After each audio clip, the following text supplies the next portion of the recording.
Кыргызстандагы мезгилсиз өлүмдүн 80% жугуштуу эмес ооруларга байланыштуу. Аларга жүрөк кан тамыр, онкологиялык, өпкөнүн өнөкөт оорулары жана кант диабети кирет.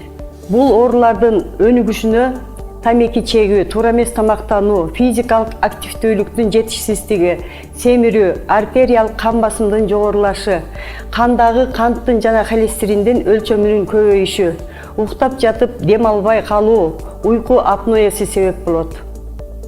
Обструктивдүү уйкунун апноэ синдрому уктап жаткан адамдын дем алышынын кескин азайышына же токтошуна алып келген кеңири жайылган патология.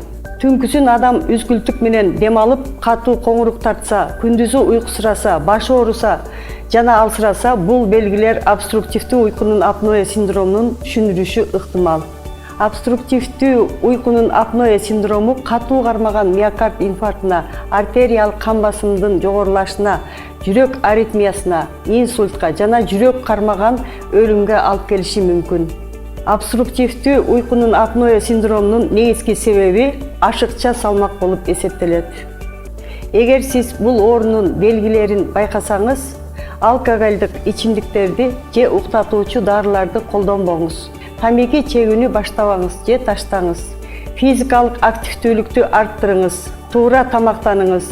Кырыңыз менен жатып уктаганга аракет жасаңыз. Жашаган аймактагы үй бүлөлүк дарыгерлерге кайрылып жардам алыңыз.